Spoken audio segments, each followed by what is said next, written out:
Tuhan bersamamu.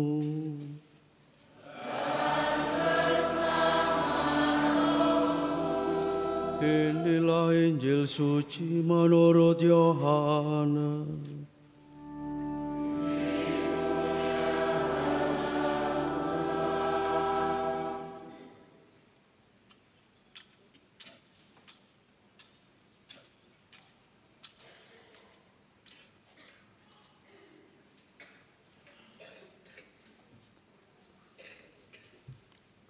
Pada hari pertama pekan itu, pagi-pagi benar ketika masih gelap, pergilah Maria Magdalena ke kubur Yesus, dan ia melihat bahwa batu penutupnya telah diambil dari kubur. Ia berlari-lari mendapatkan Simon Petrus dan murid yang lain yang dikasihi Yesus. Ia berkata kepada mereka, "Tuhan telah diambil orang dari kuburnya, dan kami tidak tahu di mana ia diletakkan." Lalu berangkatlah Petrus dan murid yang lain itu ke kubur. Keduanya berlari bersama-sama, tetapi murid yang lain itu berlari lebih cepat daripada Petrus, sehingga ia lebih dahulu sampai di kubur. Ia menjenguk ke dalam dan melihat kain kafan terletak di tanah. Akan tetapi ia tidak masuk ke dalam. Kemudian tibalah juga Simon Petrus menyusul dia dan masuk ke dalam kubur itu. Ia melihat kain kafan terletak di tanah, sedangkan kain peluh yang tadinya ada di kepala Yesus sudah terletak dekat kain kafan itu, tetapi terlipat tersendiri di tempat yang lain. Sesudah itu masuklah juga murid yang lain, yang lebih dahulu sampai ke kubur itu. Ia melihatnya dan percaya. Sebab selama itu mereka belum mengerti isi kitab suci yang mengatakan bahwa ia harus bangkit dari antara orang mati. Demikianlah sabda Tuhan.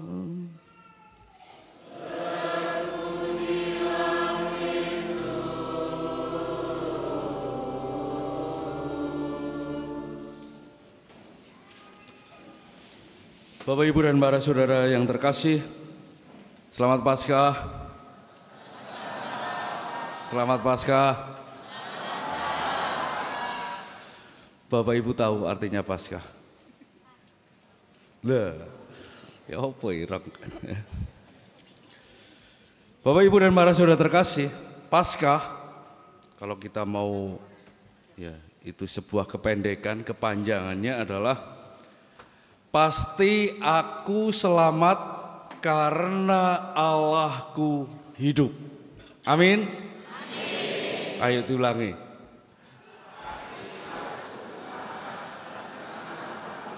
Nah, itulah Paskah. Allah sungguh-sungguh hidup. Dia bukan Allah yang mati, tetapi sungguh hidup.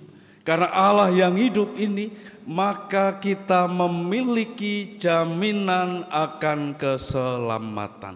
Itulah Paskah.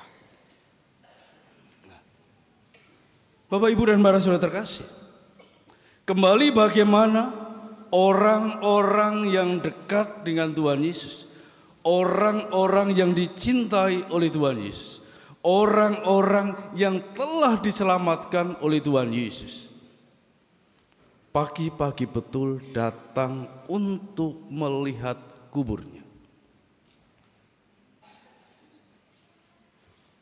Tetapi mereka tidak menemukan dia.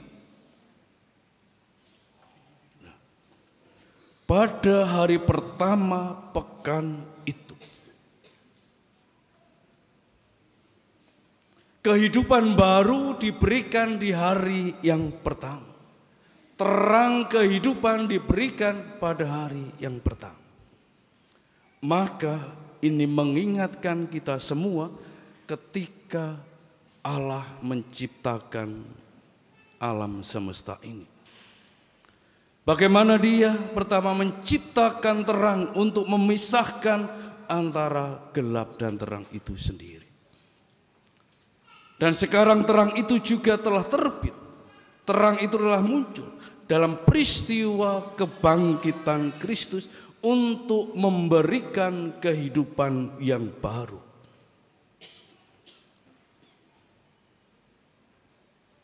Orang yang datang ke makam Tuhan Yesus ini tidak menemukan dia. Tetapi mereka menemukan sebuah tanda, yakni kubur itu telah kosong. Yesus tidak ada di sana. Apakah kubur kosong itu menjadi tanda bahwa Yesus memang bangkit?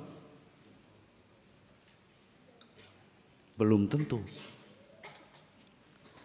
Karena kubur itu bisa kosong karena jenazahnya Yesus diambil orang. Bisa jadi dicuri oleh orang.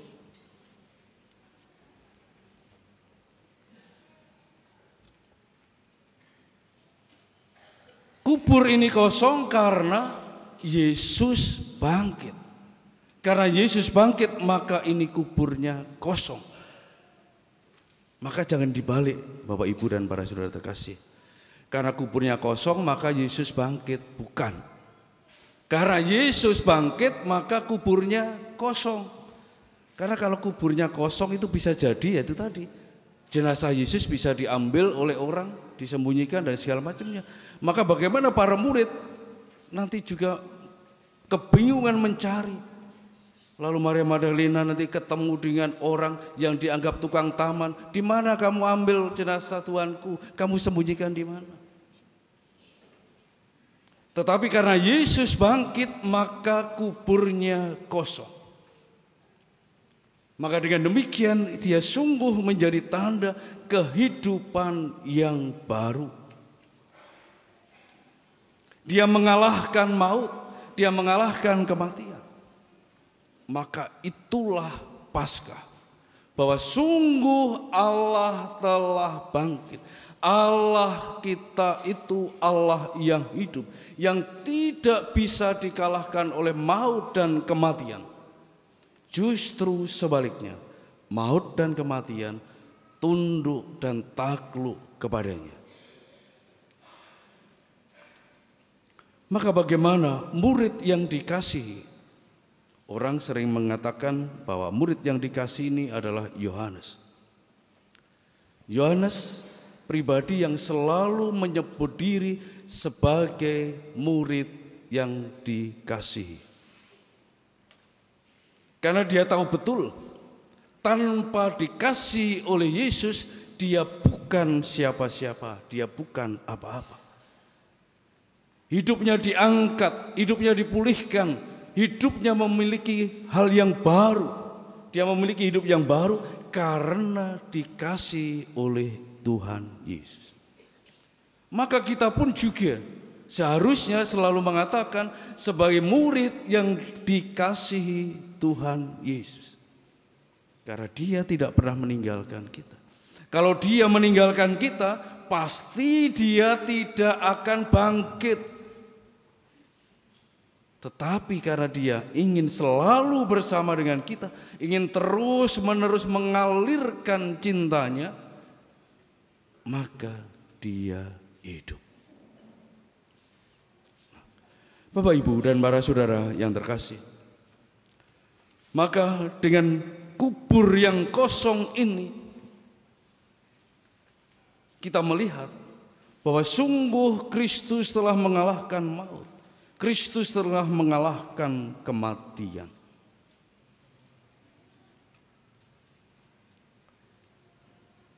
Maka dengan demikian,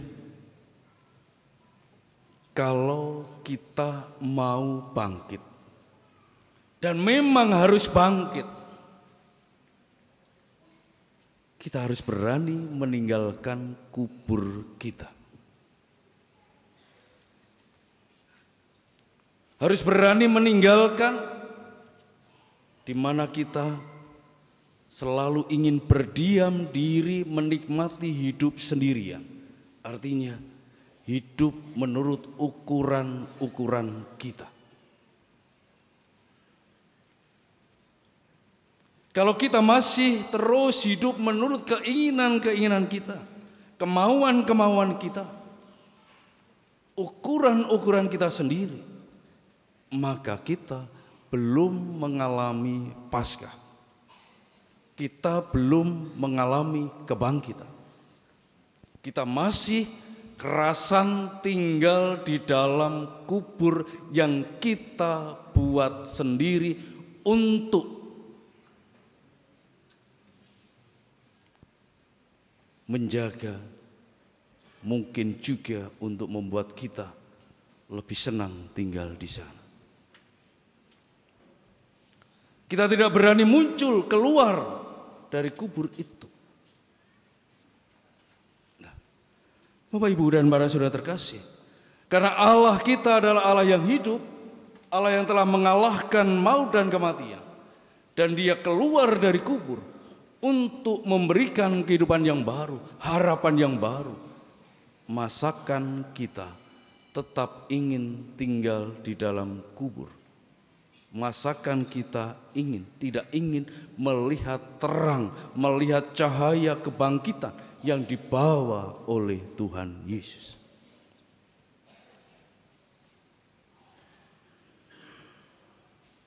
Bapak, Ibu, dan para saudara yang terkasih, apakah Bapak, Ibu, dan para saudara terkasih ketika masuk tadi membaca tulisan di depan sana? Siapa yang membaca? Apa yang tertulis di sana?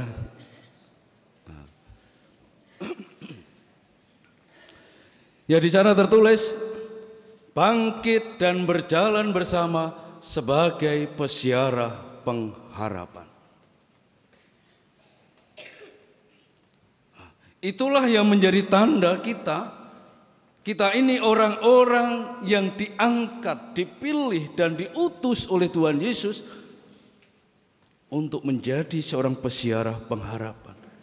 Pesiara yang kemanapun pergi dan kepada siapa dia berjumpa, yang dibawa hanyalah harapan. Membangkitkan harapan, memberikan harapan baru.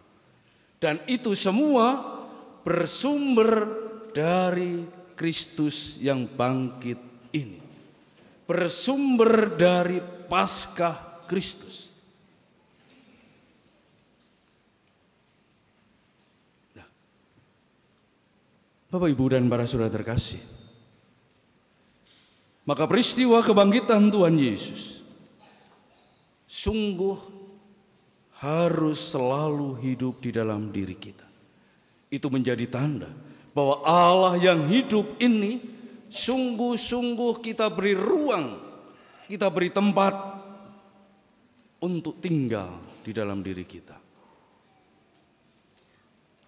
Membuka kubur berarti kita mau keluar, tapi di sisi lain membuka kubur sama halnya kita membuka hati kita. Hati kita mungkin yang masih tertutup oleh keegoisan kita, keangkuhan dan kesombongan kita. Mungkin juga kemarahan, sakit hati, dan segala macamnya. Sekarang kita buka lebar-lebar supaya Kristus yang bangkit ini masuk untuk membangkitkan hati kita yang terpuruk dan yang terluka itu. Sehingga akhirnya kita juga bangkit bersama Kristus itu. Dan itu semua bisa terjadi kalau kita seperti yang dilakukan oleh murid yang terkasih itu. Ia melihatnya dan percaya.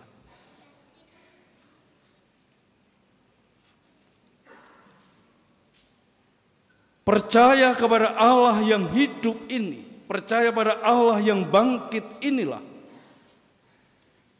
yang akan selalu membuat kita memiliki yang namanya pengharapan. Yang membuat kita selalu memiliki harapan akan hidup baru.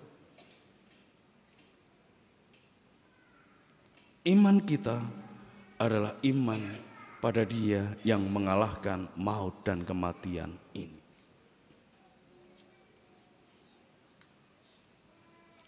Imanlah yang menggerakkan kita. Imanlah yang menguatkan dan meneguhkan kita untuk terus mau bangkit dan berjalan bersama Dia yang bangkit ini, untuk membawa pengharapan-pengharapan baru di dalam kehidupan ini. Maka kalau kita sudah dibangkitkan, sudah dikeluarkan oleh Tuhan Yesus dari kubur kita, maka kita pun juga diutus untuk membuka kubur-kubur hati yang lain yang tertutup oleh segala sesuatu yang menghalangi akan terang itu masuk ke dalamnya. Dan tentu saja itu adalah seperti yang saya katakan tadi, rasa tinggi hati, kesombongan, keangkuhan, keegoisan, kebencian. Kalau kita tidak melepaskan itu semuanya, kita yang dibangkitkan, kalau kita tidak mendatangi saudara-saudari kita dan membuka kubur mereka ini, maka Bapak Ibu dan para saudara terkasih, kita kembali menjadi orang yang egois. Seakan-akan kebangkitan, kehidupan baru hanya milikku, bukan milikmu.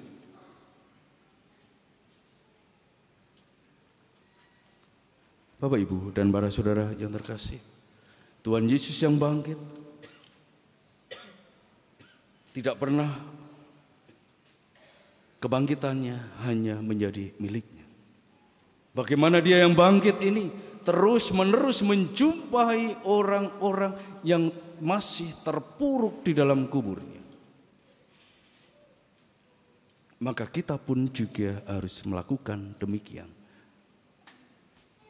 Hanya dengan demikianlah kita mampu menjadi pesiara-pesiara pengharapan di dalam kehidupan ini. Hanya dengan cara itulah bahwa kita sungguh-sungguh menjadi tanda kehidupan yang baru. Paling tidak itu kita lakukan kepada orang-orang yang kita kasihi, di mana itu adalah keluarga kita,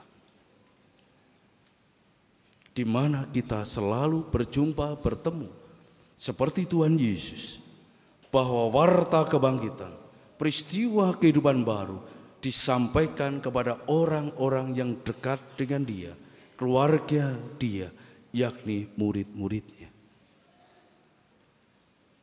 Dan mereka meneruskan itu kepada semua orang. Maka Bapak Ibu dan para saudara terkasih, mari kita bersama keluarga kita masing-masing bangkit untuk hidup yang baru. Dan itu semua diawali oleh Tuhan Yesus dengan peristiwa Golgota, yakni dengan pengampunan. Maka tanda supaya kita memperoleh kebangkitan hidup baru harus dimulai dari yang namanya pengampunan.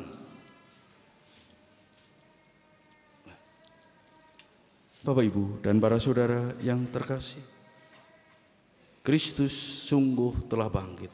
Allah kita Allah yang hidup. Dan karena itu kita pun juga harus selalu memiliki hidup. Kita pun harus selalu memiliki hidup yang baru, karena Kristus telah mengangkat kita menjadi manusia-manusia baru.